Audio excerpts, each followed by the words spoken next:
श्रोता प्रेमियों, मैं राम सागर शास्त्री आप लोगों के समक्ष रखने जा रहा हूं नंद विदाई एवं उद्धव गोप का प्रसंग।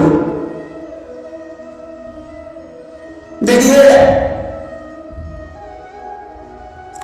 देवकी नंदन भगवान कृष्ण बलराम जी के सहित नंद बाबा के पास आए और गले से लगने के बाद उनसे कहने लगे, बाबा आज तक जो बात तुमसे छिपी रही वह आज बतानी पड़ रही है कि नीजे सोत सरिस हम ही तुम पाला और ते ही दे नहीं भी शरम ते ही काला।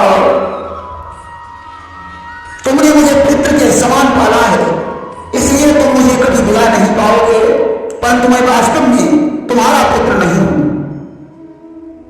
कि मैं उस डाली का पौधा हूं जो जेल भूमि में पाला गया, जिसकी जड़ में 6 निरपराध लालों का लोह डाला गया, जिसके माली ने जीवन भर दुष्टों के धक्के खाए हैं, जिसके निमित्त सारे जग ने देवी देवता मनाए हैं। तुमने पाला हमको बाबा, लेकिन हूँ बाल देवकी का, यशोदा मैया का लाल नहीं, मैं तो हूँ लाल देवकी का। मैं देवकी का पुत्र हूं। आप लोगों के हमारे ऊपर बड़े उपकार हैं जिन्हें मैं कभी नहीं भुला सकता हूं। आपको यहाँ आए हुए काफी दिन हो गए हैं, अब आप घर को प्रस्थान करें। अब तो बाबा नंद की आंखों से आंसू बहने लगे। अरे जिसे मैं अपना पुत्र समझता था वह तो पराया निकला।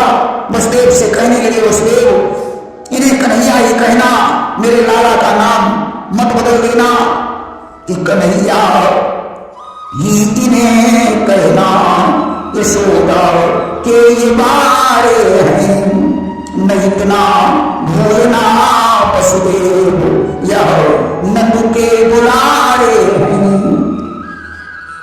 कि जिसे अब ना समझ कर आज तक गोदी खिलाया हो, नहीं मालूम था अब तक कि ये बेटा तुम्हारे हैं। वसुदेव जी ने कहा, ये कन्हैया थे और कन्हैया ही रहेंगे। आपके दर्शन से मैं पदार्थ हो गया, जाओ और फिर कभी आना। आज कृष्ण और बलराम कंस की वाटिका तक नंद बाबा को भेजने के लिए गए। बाबा नंद को बड़ा दुख हो रहा है, कन्हैया के बगैर ब्रजवासी कैसे जिएंगे। गोपियां जब मुझसे पूछेंगी कन्हैया कहाँ है तो मैं क्या उत्तर दूंगा। यशोदा कहेगी मेरे लाल को कहां सो आए तो मैं उसे कैसे समझाऊंगा कि गोपियां कहेंगी जब मुझसे गिरधर को कहां सो आए, जिस समय यशोदा पूछेगी लाला को नहीं साथ लाए, तब ने हृदयों को मैं किस प्रकार समझाऊंगा। वे अपने नहीं पराए थे, यह कहकर धीर बनाऊंगा। तब मुझे कहना पड़ेगा कृष्ण पराया पुत्र था। धीरे धीरे कंस की वाटिका के पास पहुंच गए। मनसुबा को बड़ा कष्ट है। भगवान ने कहा, दादा मन को मलिन मत कीजिए, जब भी तुम हमारा ध्यान करोगे तब तुम्हें यमुना के किनारे मेरे दर्शन हो जाएंगे। राधा को हमारी ओर से धीरज बना देना। बाबा के चरण स्पर्श करके बोले, बाबा अब आप जाइए। नंद बाबा ने आशीर्वाद दिया।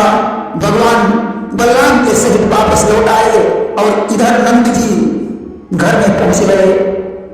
यशोदा जी को मालूम हुआ नंद जी लौट आए हैं कि पतियागम ब्रजरानी सुन दाई आई बार, बिलखति पूछति श्याम कहा मम जीवन आधार।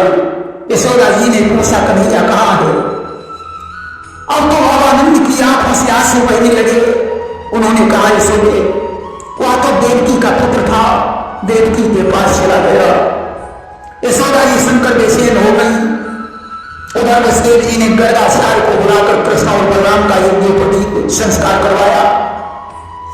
इसके बाद कश्यप गोत्री गुरु सांदीपन के गुरुकुल में कृष्ण और बलराम पढ़ने के लिए गए। 64 दिन में उन्होंने सारी विद्याएं सीख ली। धनुर्वेद, धर्मशास्त्र, न्याय शास्त्र, राजनीति में पारंगत हो गए। लेकिन भगवान को पढ़ने की क्या जरूरत थी कि जिनकी सांस वेद श्रुति चारी असोहर परहिया कौतुक भारी। जिनकी सांस वेद और श्रुतियां हैं वे पढ़ रहे, परंतु बिना गुरु के मनुष्य का कल्याण नहीं होता। गुरु करना बहुत जरूरी है। विद्या पूरी होने के पश्चात उन्होंने गुरु जी से गुरुदक्षिणा मांगने को कहा। और कहा तो भाई तब पूर्ति अबानी कि पुत्र हमारे देव मोहियानी। गुरु की पत्नी ने कहा कि हमारा पुत्र प्रवास क्षेत्र में समुद्र में डूब गया था, उसे लाकर मुझे दे दीजिए। बलराम कृष्ण दोनों चल पड़े। प्रवास क्षेत्र में रथ को रोक दिया, समुद्र के तट पर बैठ गए। समुद्र अनेक प्रकार की भेंट सामग्री लेकर उनके पास आया। भगवान ने कहा तुमने हमारे गुरु के पुत्र को बहाया है, वह पुत्र मुझे चाहिए। समुद्र ने कहा मेरे अंदर जो पंचजन्य राक्षस शंख के रूप में रहता है उसने वो बालक चुरा लिया है। भगवान ने पंचजन्य को मारा, पेट चीर कर देखा, पुत्र नहीं मिला। वही शंख लेकर यमपुरी में गए, शंख बजाया, यमराज जी आ गए। कृष्ण ने गुरु पुत्र की याचना की, यमराज ने पुत्र को लाकर दे दिया। कृष्ण ने वो बालक गुरु जी को समर्पित कर दिया। गुरु जी ने आशीर्वाद दिया, भगवान घर लौट आए। एक दिन भगवान ने सौम्य स्वभाव वाले उद्धव से कहा कि तुम ब्रज को प्रस्थान करो। नंद बाबा और यशोदा मैया को आनंदित करके गोपियों को धैर्य बढ़ाना कि बोले तात जाओ ब्रज माही और लाभ खबर मिली सुधि नाही। बहुत दिन से ब्रज का कोई समाचार नहीं मालूम हुआ है। भगवान ने आज 2 पत्र लिखकर उद्धव को प्रदान किए। एक पत्र नंद और यशोदा जी के लिए और दूसरा पत्र गोपियों के लिए था। उद्धव जी रथ पर सवार होकर ब्रज को प्रस्थान करते हैं। शाम तक उद्धव वृंदावन में पहुंच गए कि उद्धव ने जाकर लिखा वह वृंदावन धाम बोल रहा था जिस जगह कण कण राधे श्याम। वहां कण कण से राधे श्याम की आवाज आ रही थी कि वृंदावन का वन वन बोला जय हो बनवारी की। कुंजों में से आवाज उठी जय हो श्री कुंज बिहारी की। उद्धव ने जो ब्रज में प्रवेश किया, कुछ नरनारियों ने देखा, वे बड़े प्रसन्न हो गए। उन्हें लगा कि बलराम कृष्ण वापस आ रहे हैं, क्योंकि उद्धव का रथ वैसा ही था, उसी प्रकार का पीतांबर और मुकुट था, गले में माला भी उसी प्रकार की पड़ी हुई थी, वैसा ही रूप रंग था कि पूर्ण नारी परम सुख माना राम कृष्ण आवत या जाना। परंतु जब सामने पहुंचे तो उद्धव को देखा और वापस लौट गए। इधर नंद बाबा को मालूम हुआ कि उद्धव को घर ले गए, क्योंकि उद्धव शूरसेन के पुत्र थे। नंद जी ने उनका यथोचित स्वागत सत्कार किया, वसुदेव का हाल चाल पूछा। रात्रि भोज के पश्चात यशोदा जी आंसू बहाकर कहने लगी कि उद्धव हमारे पुत्र बलराम और कृष्ण कैसे हैं? किताब ऐसे माती बोली जलदारी अवैनी के बलराम बिहारी। हमने तो उन्हें पाल पोस कर बड़ा किया है, अब वे देवकी के पुत्र कहाने लगे कि पाल पोष हम की न बड़े और बाजत पुत्र देवकी के रे। मेरा कन्हैया प्रातः काल माखन रोटी खाता था, अब उसे कौन खिलाता होगा? आज माखन को देखकर हृदय में पीड़ा होती है कि ये माखन तो कन्हैया के योग्य है। इसून होत नवनीत निहारी मोहन के मुख योग विचारी।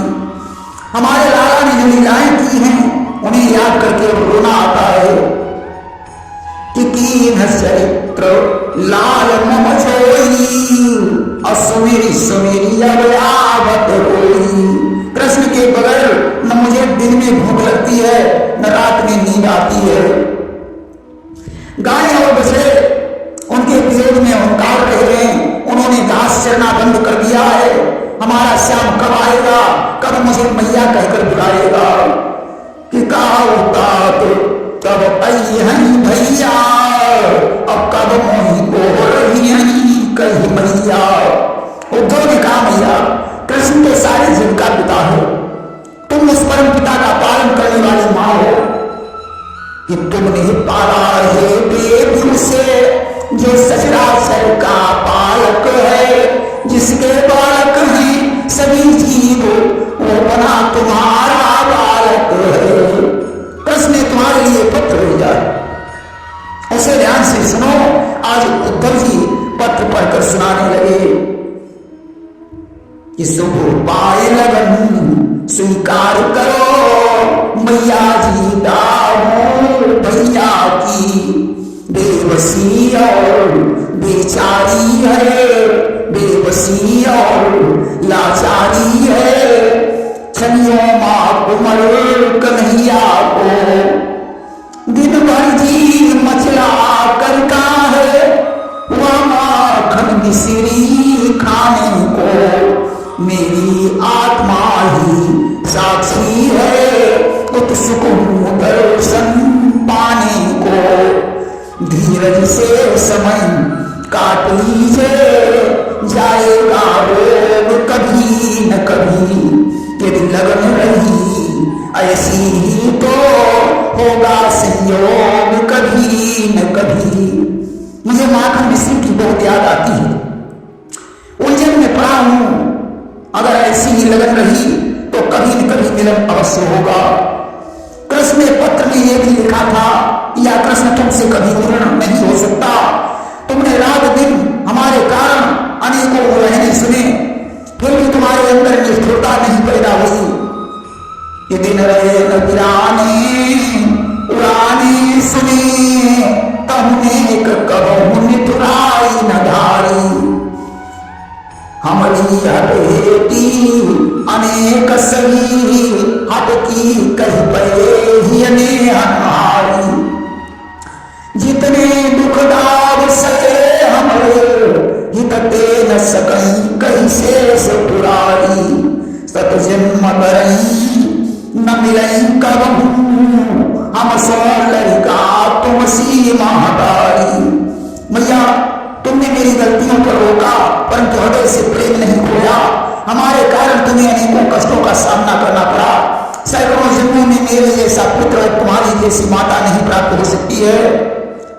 पत्र सुनकर यशोदा की आंखों से आंसू गिरने लगे। नंद और रोहिणी भी अपने अपने आंखों के आंसू पहुंचने लगे। धीरे धीरे रात गुजर गई। प्रातःकाल उद्धव यमुना नहाकर लौटे तो एक कुएं के पास ठहर गए।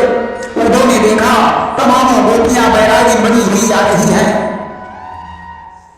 कि देखा कितनी ही बालाएं बैरागिन बनी आ रही हैं।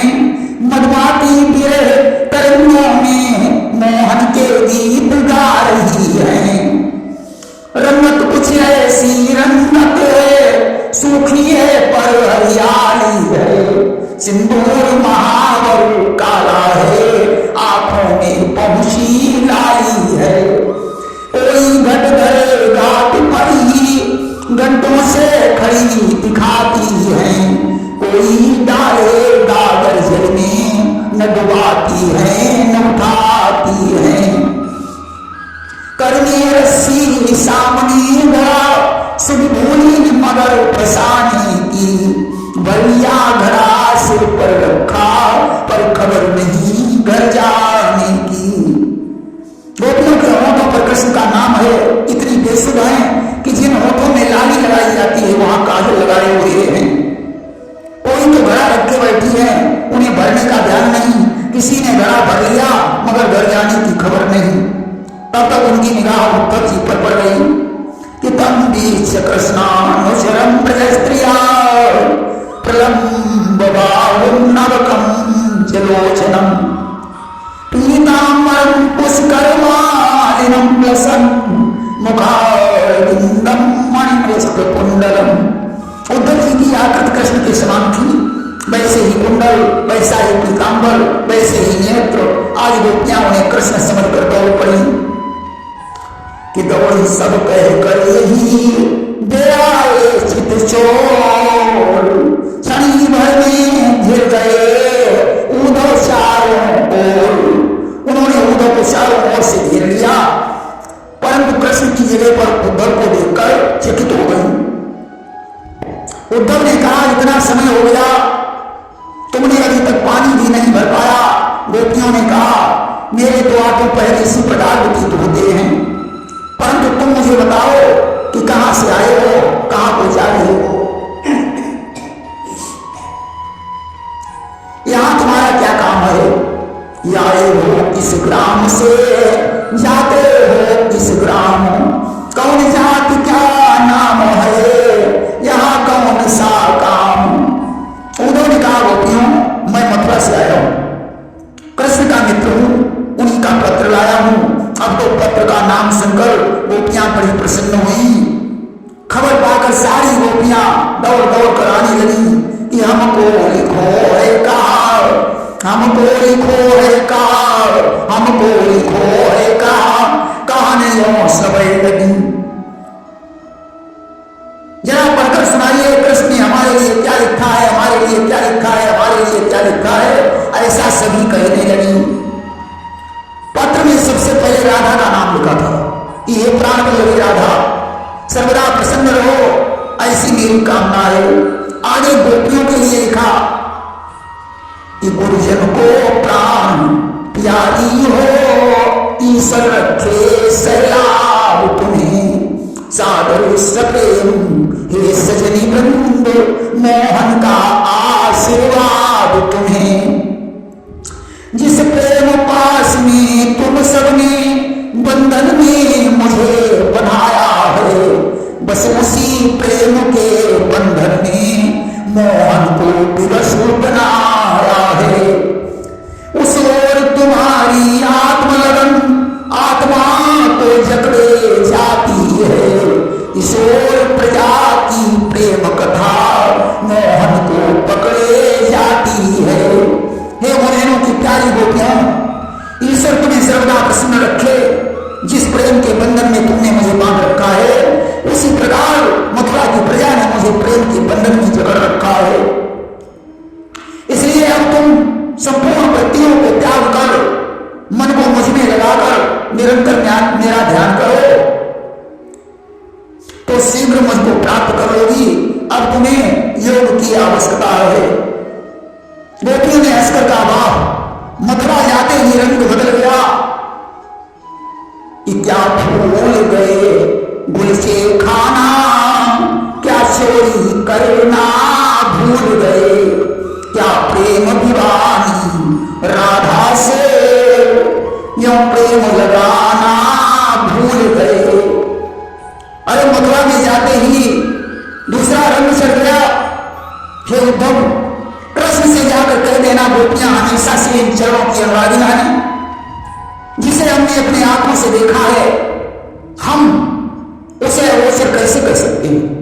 जिसके साथ हमने नृत्य किया है, उसे हम ब्रह्म कैसे मान सकते हैं? तब तक वहां एक घोड़ा आ गया। गोपियों ने कहा, इस घोड़े को मार डालो, क्योंकि काले कभी अपने नहीं होते। कि कोई सुबह काल प्रतिपालई और ऋतु बसंत ते नहीं उड़शालई।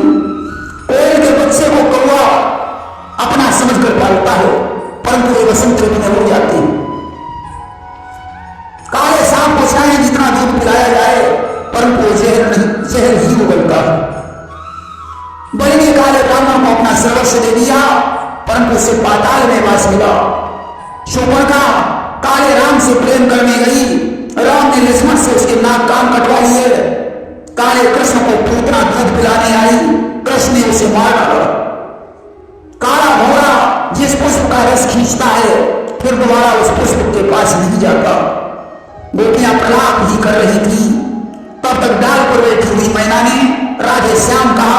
गोपियां बोली इस मैना को भी मार डालो, इसे ये नहीं मालूम कि अब राधे श्याम उपजा श्याम हो गए हैं।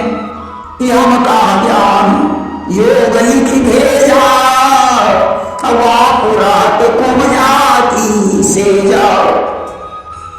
उन्होंने गोपियों को ब्रह्म ज्ञान का उपदेश दिया। उन्होंने कहा गोपियों ईश्वर निराकार से साकार होता है, तुम्हें योग करना चाहिए। गोपियों ने कहा उद्धव 10-20 मन नहीं होते, एक मन था वो आदि कृष्ण के साथ चला गया। दूसरी बात हम गांव की कमार गोपियां योग करना भी नहीं जानती, हमने तो सिर्फ प्रेम शास्त्र पढ़ा है, इसलिए हम तुम्हारे योग शास्त्र को कभी नहीं मान सकती। उद्धव ने गोपियों को बहुत कुछ समझाया, परंतु गोपियां नहीं मानी, गोपियों के ऊपर कोई प्रभाव नहीं पड़ा। उन्होंने उद्धव से कहा कि उद्धव संसार कहे कुछ भी, हम एक धारणा धारे हैं, वे नर हो या नारायण हो, हमको तो प्रीतम प्यारे हैं। गोपियों ने कहा कृष्ण भले ही नारायण हो पर तो हमारे तो प्रीतम है, हम योग शास्त्र को नहीं प्रेम शास्त्र को मानती हैं। उद्धव आज परास्त हो गए। गोपियों के शरणों की धूल माथे पर लगाई, शिष्य बनकर क्षमा मांगी। नन्हे सोडा से आज्ञा लेकर मथुरा को वापस लौट आए। उन्होंने कृष्ण के पास पहुंचकर व्रत की दिशा का वर्णन किया कि दशा ब्रज की सुनो मोहन, कहीं हमसे नहीं जाती, तुम्हारे बिन सकल ब्रज की गमों से जल रही छाती। तुम्हारे बिन सारा ब्रजमंडल गमगीन हो रहा है, गोपियां परम योगिन है। मैं उनको समझाता रहा परंतु नहीं समझा पाया, मेरा ज्ञान एक कोने में धरा रह गया। आज ब्रज की दशा सुनकर भगवान बड़े दुखी होते हैं। प्रेम से वृंदावन बिहारी लाल की जय।